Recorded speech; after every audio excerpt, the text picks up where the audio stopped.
Okay. Continuing. That would have been part 1 for chapter 28. And there's not much left. I think I got about 2 pages out of God's book that he dictated to me as he dictated the Torah to Moses. And what the rabbis don't know today or any day before this in Judaism, sages or theologians of the Hebrew Bible, he also dictated, at his command and direction, all of the prophets of the book of the prophets, there's about 20, were commanded and directed to write their respective books. And any one of them could have also been told to, commanded to do the books of the writings. Now you have the Torah, the book of the prophets, and the writings in the Tanakh. Okay, well, there's something else. Well, there's a whole lot of more information discussion on part 1. And I'm not going to go back through all of it. I'm going to pick up where I was cut off. My memory card shuts down at 30 minutes. I can put 10, 12, 14, 30-minute videos on it at one time, but for some reason it stops at 30 minutes. So this is part 2, chapter 28 of the book God titled, had me type, Isaiah 53 and the day of the Lord. This is the day of the Lord. And Isaiah 53 describes his representation. God's righteous servant Moshiach, as the sages believed in the Talmud, for the most part, and rabbis. Yeah, I'm not sure. I don't think Rashi's part of the Talmud. He's the first man to be believed to have thought that Isaiah 53 describes all of the Jewish people as one man, Israel. That's chapter 21, by the way. In 23, it's Toby, a singer, who says the same thing. And 24 is Jews for Judaism. It's not all, it's just one verse, 53:10 for Toby. Jews for Judaism, I think, is 4, 5, 7, and 10. Anyway, they're not near as long as 21 and 22. 22 is geared primarily to show how Jesus doesn't fit any of the first 11 verses. And the only verse he fits is verse 12, where it says he was counted a sinner. Because he was. We have a top 10. I don't know. Yeah, I guess it's in this book. It's got to be in here somewhere. Top 10 lies of Jesus from his lips.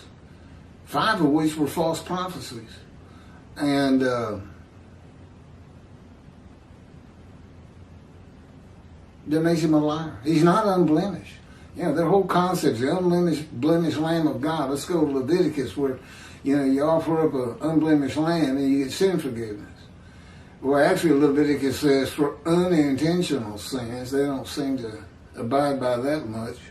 None of them are forgiven. There's not a Gentile who's not carrying his own sins with him right now. I don't care if you worship Jesus every day. I don't care if you're in the Vatican. I don't care if you're the Pope. You're not forgiven of anything. And the only way they're going to see heaven is to convert to Judaism. It's the only way. It's a Jewish heaven for the Jewish people. After what they've been through, they deserve it. The world has hated them from the get-go, once they became the chosen. But they're still here. God's favorite saying, suffering makes you stronger. That's part of what the fire of refinement's about.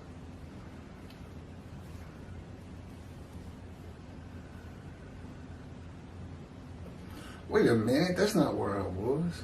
Hold on just a second.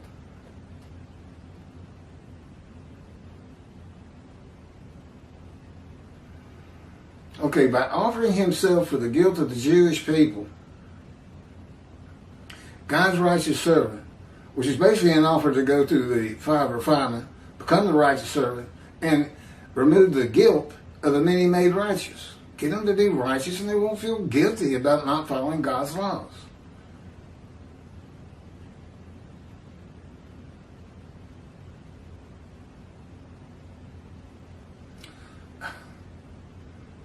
He controls my hands. He's bothering me right now. God of Israel. He's a lot more personal than you can possibly get from the Torah, first 5 books. But he's just angry. It's, it's plague, famine, raising up armies. I don't want your animals anymore. Exile. But no, he's a person who's, he can represent the worst of humanity when he's really putting me through the grinder, and the best of humanity. He is that the best you want? Usually, when he's not really punishing, maltreating, wounding, all those other things, which is kind of rare in my opinion. He's so much fun to be around, and it feels so good to have him here. He's within me, and he fills this room at the same time. If I'm sitting in a room giving a speech, if I'm standing giving a speech to people in that room, his presence is going to be in there, along with the presence of the angel of his presence. Will surround everybody in there, head to toe. The difference with me, they flow through me. It doesn't just surround me, it goes through me. I'm literally part of the Shekinah. God's presence, along with the angel of his presence, is what the Shekinah is. And that's what enters the temple. You know how we're going to know God's in his temple? I'm going to walk through the doors. Because he's with me. Those who believe that he's with me, and particularly those I have to convince, there is a reason you have to build this temple on Mount Zion. Forget about the Temple Mount. He doesn't even want it. Said it's too small, tainted with Islam, controlled by Jordan. We know there's too many obstacles there. But you can find a place on Mount Zion for it. And he'd like it to be in Jerusalem, but I don't know. I don't know how that's going to work out. It has to be done. And I don't know why the rabbis of the Jewish people don't teach it. He said his last words to the prophets before he stopped speaking to them, Malachi 3. Basically, he says, when I come, if my messenger hasn't cleared the way for me, which means getting the temple built for him, because that's what he's doing. That's his purpose of Isaiah 53, that might prosper. He's returning to his temple. He says, I will bring utter destruction to the land of Israel. Build the temple, covenant of friendship, and Jeremiah, never defeat and disperse again. Don't build the temple, utter destruction to the land. And it's not by God and his power. No, it's just by his creation. This is God's definition of himself. Absolute power, absolute knowledge, and I am my creation.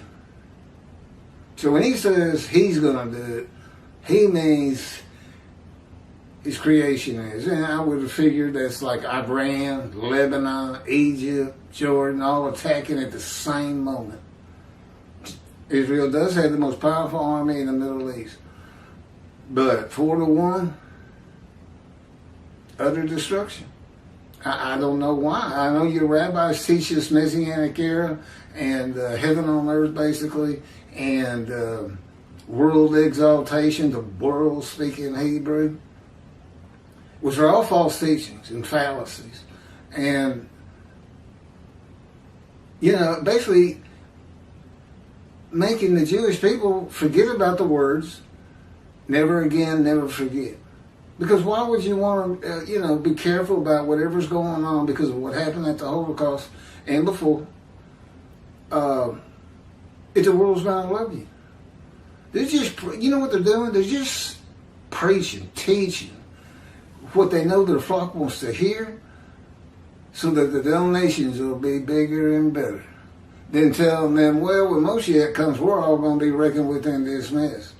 Because the flock's not going to want to give a lot of money to people who make God angry.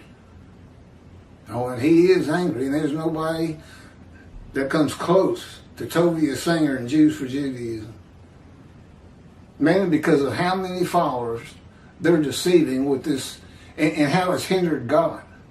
We can't get a word in edgewise out there with the Jewish people, for the most part.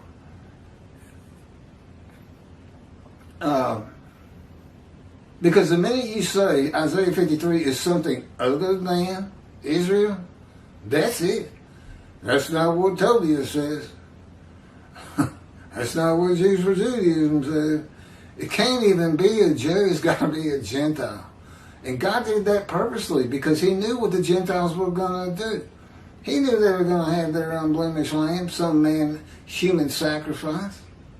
May not have had the names, but he knew what they were going to do. 53 is partly written for that purpose. He knew. Well, anyway, that's in another. I don't want to get into all that. Let me finish this up. Just as Ezekiel was bitter and his spirit in fury while he was in the hand of God and the Spirit had stepped into him, the Spirit of God alights upon the descendant of King David in Isaiah chapter 11, verse 1, who is God's righteous servant. He will also be bitter, that's me, I have been, and angry, and my spirit in fury, in the hand of God. It's the fire refinement. The spirit that steps into Ezekiel and the Spirit of God that alights upon God's righteous servant is the Holy Spirit, who is the angel of God's presence. And he is a person. Judaism doesn't recognize that. I don't know why. I mean, he speaks in the Hebrew Bible to Ezekiel. The Spirit of God went to Ezekiel and said, Ezekiel, speak. Well, he's not a person. How did that happen? Isaiah 63, he can be grieved in the Exodus. He's the angel that went before the Israelites. God said, obey him. If you don't obey him, he will not forgive you. For I am in him. God's in his spirit, which is an angel. That's in the Torah. Nobody knows that. Apparently. I've never heard it.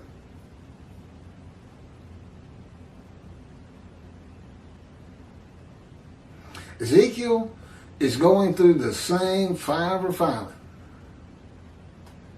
This is the last paragraph. In the hand of God, that God's righteous servant goes through, though he was not asked to offer himself for guilt. And he didn't make a covenant with God as I did.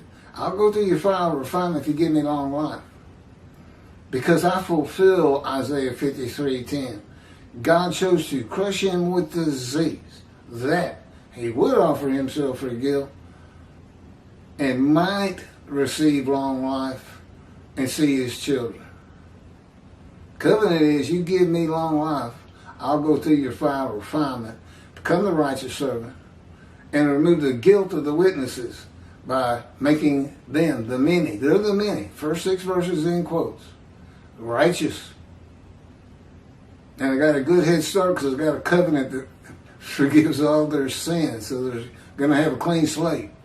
And I just need to keep them righteous. I need to get them back to synagogue and in the Hebrew Bible.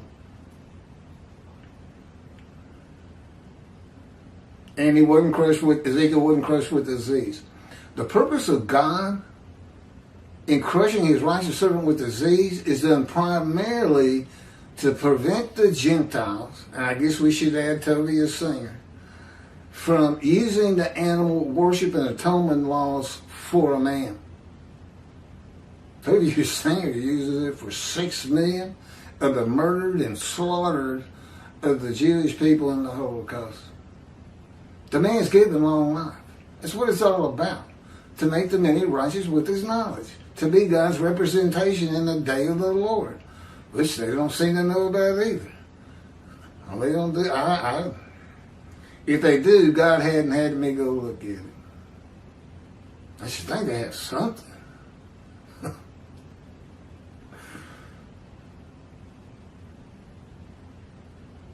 You cannot offer blemished animals, and these laws were never intended for human sacrifice, for humans. This is an animal sacrificial and atonement and worship laws.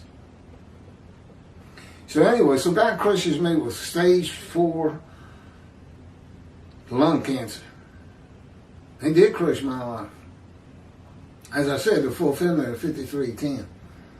And they told me, the doctors, this was after surviving colon cancer, with an 8-inch tumor in my colon that had burst through. I was on my deathbed when we finally got to a doctor who could tell me what was going on with the colonoscopy. And they cut it out.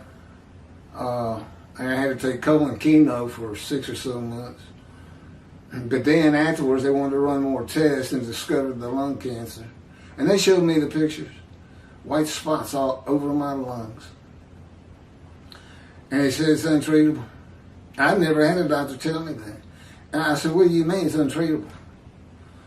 And they said, look, you're going to die in about a month. There's nothing that can be done.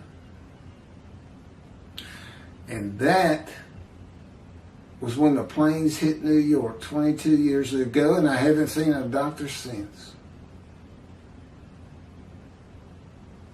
Except for recently. God had me go in for a checkup. I wasn't sick or anything. Primarily to get x-rays of my lungs. Guess what? No spots. And cancer doesn't go away. Cancer grows. Clean as whistle. I never really felt the lung cancer. And God says that He basically afflicted me with it. And then the doctors found it, took the x-rays, and then He removed it right away. I went on to become a triathlete after that. I was in my 40s, 43 to 45, I think, running half Ironman distances. No one with stage 4 lung cancer can do such a thing. Next chapter 29, trying to get through 30 today. 29, God's purpose which might prosper.